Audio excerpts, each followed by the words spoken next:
আসসালামু আলাইকুম সুপ্রিয় শিক্ষার্থীরা, ধারাবাহিক নতুন একটি ক্লাসে তোমাদের স্বাগত।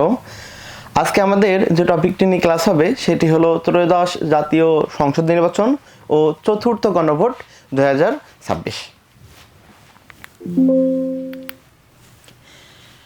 তোমরা যারা এখনো গুচ্ছভুক্ত পরীক্ষার অপেক্ষায় আছো, অর্থাৎ গুচ্ছভুক্তদের বিশ্ববিদ্যালয়গুলোতে পরীক্ষা দিবা, প্লাস অন্যান্য বিশ্ববিদ্যালয় যেগুলো এখনো বাকি আছে, সো সেই বিশ্ববিদ্যালয়ের জন্য আজকের আমাদের এই টপিকটি খুবই গুরুত্বপূর্ণ। এখান থেকে দু থেকে একটি কোশ্চেন আসার সম্ভাবনা অনেক বেশি। সো আমরা এই জন্য সবাই মনোযোগী হব এবং এই যে জাতীয় সংসদ নির্বাচন 13তম এবং চতুর্থ গণভোট 2026 এই বিষয়টি একটু ভালো করে আমরা দেখব। শুরুতে আমরা দেখি যে 13তম জাতীয় সংসদ নির্বাচন অনুষ্ঠিত হয়েছে কত তারিখে। এই তারিখটা কত হবে? 12ই ফেব্রুয়ারি 2026। তোমরা সবাই মনে রাখবে। এরপরের পয়েন্টে আমরা দেখব যে 13তম জাতীয় সংসদ নির্বাচনে 299টি আসনে নির্বাচন অনুষ্ঠিত হয়েছে। এখন তোমাদের প্রশ্ন আসতে পারে যে 299টি আসন কেন? কারণ বাংলাদেশে তো 300টি আসন। এর কারণ হলো নির্বাচনের তফসিল ঘোষণার পরে প্রার্থী চূড়ান্ত হওয়ার পরে শেরপুর 3 নং আসন অর্থাৎ ঝিনাইগাতি ও শ্রীবদ্দী আসনে নুরুজ্জামান বাদল, যিনি জামাত ইসলামের প্রার্থী ছিল, তিনি মারা যাওয়ার কারণে এই আসনের নির্বাচন স্থগিত রেখেছে নির্বাচন কমিশন। ঠিক আছে, এজন্য এবার নির্বাচনে 300টি আসন না হয়ে একটি আসন কম হয়ে 299টি আসনে নির্বাচন অনুষ্ঠিত হয়েছে। যদি তোমাদের পরীক্ষায় প্রশ্ন আসে যে কোন আসনে পরীক্ষায় হয়নি, তোমরা তখন উত্তর করবা শেরপুর 3 আসন, শেরপুর 3। ওকে, এর পরবর্তী পয়েন্টে আমরা দেখব 13তম জাতীয় সংসদ নির্বাচনে 51টি রাজনৈতিক দল অংশগ্রহণ করেছে। এরপর আমরা দেখব ত্রয়োদশ জাতীয় সংসদ নির্বাচন ও গণভোটে মোট ভোটার 12,77,11,793 জন, নির্বাচনের মোট প্রার্থী 2028 জন।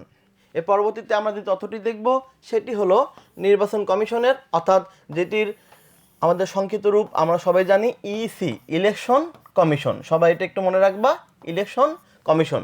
তথ্য অনুযায়ী মোট ভোটারের মধ্যে পুরুষ 6,28,25,361 জন এবং নারী 6,28,85,200 জন। তৃতীয় লিঙ্গের ভোটার সংখ্যা 1,232 জন। এবং যে প্রশ্নটি আমাদের কাছে সবচেয়ে গুরুত্বপূর্ণ সেটি হলো এই যে 13তম জাতীয় সংসদ নির্বাচন ও গণভোটের আলাদা দুইটা ব্যালটের রং দুইটা আলাদা ছিল। এর মধ্যে জাতীয় নির্বাচনে ব্যালটের রং কি হবে? সাদা। ব্যালটের রং কি? সাদা। এবং চতুর্থ গণভোটের ব্যালটের রং গোলাপি। এখন দেখো, এখানে একটা কথা আছে চতুর্থ গণভোট। তাহলে এর পূর্বে কিন্তু আরও 3টি গণভোট অনুষ্ঠিত হয়েছিল। প্রথমটি অনুষ্ঠিত হয়েছিল প্রেসিডেন্ট জিয়াউর রহমানের সময়ে, দ্বিতীয়টি হয়েছিল এরশাদ সরকারের শাসনামলে এবং তৃতীয়টি হয়েছিল বেগম খালেদা জিয়ার শাসনামলে এবং চতুর্থটি হয়েছে অন্তর্বর্তীকালীন সরকারের আমলে, অর্থাৎ ডক্টর মোহাম্মদ ইউনূসের অন্তর্বর্তীকালীন সরকারের অধীনে। এরপরে আমরা দেখব যে জাতীয় সংসদ নির্বাচনের এই যে গুরুত্বপূর্ণ একটি শব্দ ছিল আরপিও। অনেক ক্ষেত্রে আমরা এই আরপিওটা বুঝি না, এটা না বোঝার কারণে আমাদের অনেক সমস্যা আমরা অনুভব করি। সো আজকে আমরা দেখব যে আসলে আরপিওটা কি। আরপিও বা representation of the people's order, 1972 সালে এটা মূলত গণপ্রতিনিধিত্ব আদেশ। এই আরপিও বলতে বোঝায় যে বাংলাদেশে জাতীয় সংসদ নির্বাচন পরিচালনার মূল আইন, যেটি রচিত হয়েছিল 1972 সালে, যা 1972 সালে জারি করা হয়।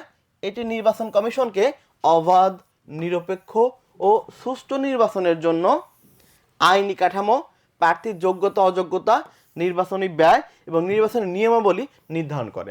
অর্থাৎ তোমাদের যখন প্রশ্ন এইভাবে আসবে যে আরপিও কি, তখন অপশন অনেকগুলো থাকবে, তখন তোমাকে উত্তর দিতে হবে যে নির্বাচন সংক্রান্ত বিধিবিধান সম্বলিত যে আইন সেটি কি? আরপিও। আর এই আরপিওর পূর্ণরূপটা কি? Representation of the people order, যেটি কত সালে জারি করা হয়েছিল? 1972 সালে। আশা করি তোমাদের বিষয়টি সম্পূর্ণ ক্লিয়ার হয়েছে। এরপর আমরা দেখব যে আসলে এই নির্বাচন এবং গণভোটের যে ফলাফলটি।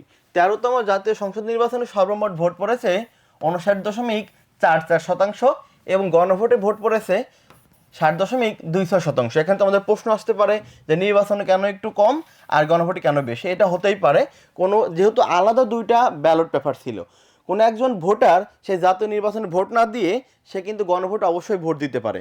অথবা এটাও হতে পারে যে জাতীয় ব্যালট পেপারে যেটা ভোট দিয়েছে ওটা কোনো কারণে ক্যান্সেল হয়েছে বা সেটা কি হয় নাই, ভোট হিসেবে অন্তর্ভুক্ত হয়নি, কিন্তু গণভোটারটা কি হয়েছে, ভোট হিসেবে কাউন্ট হয়েছে, অর্থাৎ সে সঠিকভাবে ভোট দিতে পারছে, এমনটা ঘটনা ঘটতে পারে। এই জন্য আমাদের জাতীয় নির্বাচনের ভোট থেকে গণভোটের ভোটের শতাংশটা অল্প কিছু পরিমাণ বেশি। এর মধ্যে হ্যাঁ এর পক্ষে ভোট পড়েছে, অর্থাৎ এই যে 60 টোটাল ভোট পড়েছে গণভোটে, যেখানে আমাদের দুইটা অপশন ছিল, একটা ছিল হ্যাঁ এবং একটা কি ছিল না। এই হ্যাঁ না এর মধ্যে হ্যাঁ আবার 100%-এর মধ্যে কত পড়ছে, 68.29% পড়ে হ্যাঁ জয়যুক্ত হয়েছে। এরপর আমরা দেখব প্রবাসীদের পোস্টাল ব্যালটে ভোট পড়েছে 4,95,551 জন। এখন আমরা দেখব যে এই নির্বাচনের প্রাপ্ত আসন, বিএনপি জোট, এর মধ্যে অনেকগুলো জোট ছিল, অনেকগুলো রাজনৈতিক দল ছিল একসাথে জোট করেছিল। বিএনপি জোট পেয়েছে সর্বমোট 213টি এবং 11 দলীয় জামাত জোট, এর মধ্যে রয়েছে এনসিপি, তারপরে এবি পার্টি, তারপরে খেলাফতে মজলিস, বাংলাদেশ খেলাফতে মজলিস সহ অন্যান্য পার্টি, তারা পেয়েছে কতটি, 77টি। স্বতন্ত্র পেয়েছে 8টি এবং ইসলামী আন্দোলন, যেটিকে আমরা চরমনাই হিসেবে জানি, সেটি পেয়েছে কতটি, 1টি।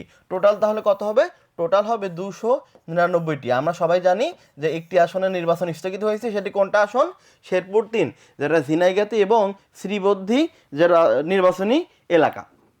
এরপর আমরা দেখব যে এই যে ত্রয়োদশ জাতীয় সংসদ নির্বাচনের পরে কিন্তু নতুন মন্ত্রিসভা গঠন হয়েছে, প্রধানমন্ত্রীর নেতৃত্বে নতুন মন্ত্রিসভা গঠন হয়েছে। এখন এই মন্ত্রিসভায় কারা কারা রয়েছে, প্রধানমন্ত্রীকে শপথ গ্রহণ কত তারিখে হয়েছে, ঠিক আছে, তারপরে উপমন্ত্রী, প্রতিমন্ত্রী, মন্ত্রী, এই সমস্ত বিষয়গুলো আমরা দেখব। শুরুতে আমরা দেখি মন্ত্রিসভার শপথ গ্রহণ, যেটা 17 ফেব্রুয়ারি 2026। প্রধানমন্ত্রী সহ নতুন মন্ত্রিসভার মোট সদস্য কতজন, 50 জন। এর মধ্যে পূর্ণমন্ত্রী 25 জন এবং প্রতিমন্ত্রী কতজন, 24 জন। আমরা সবাই জানি প্রধানমন্ত্রী সবার উপরে থাকে, এরপরে মন্ত্রী, এরপরে প্রতিমন্ত্রী, এরপরে যদি উপমন্ত্রী থাকে।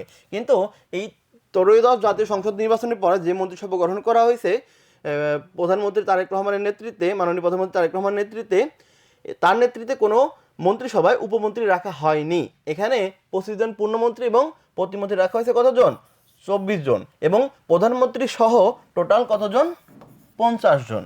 নারী মন্ত্রীর মধ্যে আছে 1 জন, নারী প্রতিমন্ত্রী আছে 2 জন, টেকনোক্র্যাট মন্ত্রী আছে 2 জন এবং টেকনোক্র্যাট প্রতিমন্ত্রী আছে কতজন, 1 জন। এখানে তোমাদের নতুন একটি শব্দ মনে হতে পারে, সেটি হলো টেকনোক্র্যাট। আসলে টেকনোক্র্যাটটি কি, বাংলাদেশ সংবিধানের 56-2 নং অনুচ্ছেদের, বাংলাদেশ সংবিধানের 56-2 নং অনুচ্ছেদে বলা হয়েছে যে টেকনোক্র্যাট মন্ত্রী হবে মূল যে মন্ত্রিসভার 1/10, অর্থাৎ 10 ভাগের 1 ভাগ। যদি 50 জন মন্ত্রিসভায় মন্ত্রী গঠন করে, তাহলে সেখান থেকে প্রধানমন্ত্রী তার ইচ্ছা অনুযায়ী 5 জনকে টেকনোক্র্যাট মন্ত্রী হিসেবে মনোনীত করতে পারে। এখন টেকনোক্র্যাট মন্ত্রী হলো সরাসরি জনগণের ভোটে এমপি নির্বাচিত হওয়ার প্রয়োজন নেই, বিশেষ যোগ্যতায় প্রধানমন্ত্রী তাদেরকে চুজ করবে এবং চুজ করে তাদের কোনো একটা মন্ত্রিসভা প্রদান করবে। এখন এখানে একটু বুঝতে হবে যে অন্যান্য মন্ত্রীর থেকে এই টেকনোক্র্যাট মন্ত্রী কয়েকটা পার্থক্য আছে। সংসদে যখন ভোটাভুটি হয় কোনো ক্ষেত্রে, টেকনোক্র্যাট মন্ত্রী কিন্তু কোনো ভোট দিতে পারে না। কারণ কি, যেহেতু আমাদের জাতীয় সংসদটা হলো এখানে আইনসভা, অর্থাৎ আইন রচিত হয়, আর টেকনোক্র্যাট মন্ত্রীরা যেহেতু জনগণের ভোটে আসেনি, মনোনীত হয়ে এসেছে, এই জন্য তারা কি করতে পারে না, ভোট দিতে পারে না। তাহলে তোমরা ক্লিয়ার হইলা যে আসলে টেকনোক্র্যাট মন্ত্রীটা কি। টেকনোক্র্যাট মন্ত্রী হলো সরাসরি নির্বাচিত, কোনো এমপি থেকে মন্ত্রী হবে না। তারা যে সরকার গঠন করবে তার পছন্দর বিশেষ এবং কোনো দিক দিয়ে এক্সপার্টাইজ ব্যক্তিকে প্রধানমন্ত্রী তার ইচ্ছা অনুযায়ী সর্বোচ্চ কী করতে পারবে, 1/10, 10 ভাগে 1 ভাগকে এদের টেকনোক্র্যাট কোটায় মন্ত্রী হিসেবে নিয়োগ দিতে পারবেন। এরপর আমরা দেখবা যে মন্ত্রিসভার যে মন্ত্রীগণ, তারেক রহমান, মাননীয় প্রধানমন্ত্রী তারেক রহমান, তার যে দায়িত্বগুলো, প্রধানমন্ত্রী মন্ত্রিপরিষদ বিভাগের প্রধান, প্রতিরক্ষা মন্ত্রণালয়ের প্রধান, সশস্ত্র বাহিনী বিভাগ। অনেকে এই সম্পর্কে ক্লিয়ার ধারণা নাও থাকতে পারে যে বাংলাদেশে সাধারণত দেখা যায় মন্ত্রিপরিষদ শাসিত সরকার, এই সরকারে যিনি প্রধানমন্ত্রী হন তার অধীনে গুরুত্বপূর্ণ মন্ত্রণালয়গুলো থাকে। এর মধ্যে মন্ত্রিপরিষদ বিভাগ, প্রতিরক্ষা মন্ত্রণালয়, সশস্ত্র বাহিনী বিভাগ, এইগুলা। এর পরবর্তীতে আমরা দেখব মির্জা ফখরুল ইসলাম আলমগীর, তিনি স্থানীয় সরকার, পল্লী উন্নয়ন ও সমবায় মন্ত্রণালয়ের দায়িত্ব পেয়েছেন। এবার আমির খসরু মাহমুদ চৌধুরী, তিনি অর্থ মন্ত্রণালয় ও পরিকল্পনা মন্ত্রণালয়, অর্থাৎ অর্থমন্ত্রী ও পরিকল্পনা মন্ত্রী হিসেবে দায়িত্ব পেয়েছে। এরপর আমরা দেখব সালাউদ্দিন আহমেদ, যিনি স্বরাষ্ট্র মন্ত্রণালয়ের মন্ত্রী, ইকবাল হাসান মাহমুদ টুকু, যিনি বিদ্যুৎ জ্বালানি খনিজ সম্পদ মন্ত্রণালয়ের মেজর অবসরপ্রাপ্ত, হাফিজউদ্দিন আহমেদ, যিনি মুক্তিযোদ্ধা বিষয়ক মন্ত্রণালয়। এরপরে দেখব খলিলুর রহমান, টেকনোক্র্যাট থেকে আসছে। তিনি অন্তর্বর্তীকালীন সরকারের নিরাপত্তা উপদেষ্টা হিসেবে দায়িত্ব পালন করেছেন। তিনি পররাষ্ট্র মন্ত্রণালয়ের দায়িত্ব পেয়েছেন। কাজী শাহ মোহাম্মদুল হোসেন কাইকোবাদ, যিনি ধর্ম বিষয়ক মন্ত্রণালয়ের দায়িত্ব পেয়েছেন। আসাদুজ্জামান, আইন, বিচার ও সংসদ বিষয়ক মন্ত্রণালয়, যিনি অন্তর্বর্তীকালীন সরকারের অ্যাটর্নি জেনারেল হিসেবে দায়িত্ব পালন করেছিলেন। এরপরে আনম ও এহসানুল হক মিলন, যিনি শিক্ষা মন্ত্রণালয়ের প্রাথমিক গণশিক্ষা মন্ত্রণালয়ের মন্ত্রী হিসেবে দায়িত্ব পালন করেছে। আমরা দেখেছি 2005-06 সালের সময়ে এহসানুল হক মিলন কিন্তু শিক্ষা প্রতিমন্ত্রী ছিল, এবং শিক্ষা প্রতিমন্ত্রী থাকালে তিনি বেশ কিছু কার্যক্রম করে অনেক আলোচিত হয়েছিলেন। সো এবারও তিনি 13 জাতীয় সংসদ নির্বাচনে এমপি হয়ে পরবর্তীতে এহসানুল হক মিলন শিক্ষা মন্ত্রণালয়ের মন্ত্রী হিসেবে দায়িত্ব পেয়েছেন। এরপরে আমরা দেখব প্রতিমন্ত্রীগণ, অর্থাৎ মন্ত্রী পরবর্তী যে পদমর্যাদা। এরপর শ্যামা অভয় চৌধুরী, যিনি পররাষ্ট্র মন্ত্রণালয়ের প্রতিমন্ত্রী হিসেবে দায়িত্ব পেয়েছেন। এরপর আমিনুল হক, যিনি যুব ও ক্রীড়া মন্ত্রণালয়ে পেয়েছেন। এরপর আব্দুল বারী, যিনি জনপ্রশাসন মন্ত্রণালয়ের প্রতিমন্ত্রী পদ পেয়েছেন। এরপর ইশরাক হোসেন, যিনি মুক্তিযুদ্ধ বিষয়ক মন্ত্রণালয়ের প্রতিমন্ত্রী হিসেবে দায়িত্ব পালন করবেন। এরপর নুল হক নূর, যিনি শ্রম ও কর্মসংস্থান মন্ত্রণালয়, প্রবাসী কল্যাণ ও বৈদেশিক কর্মসংস্থান মন্ত্রণালয়ে দায়িত্ব পেয়েছেন।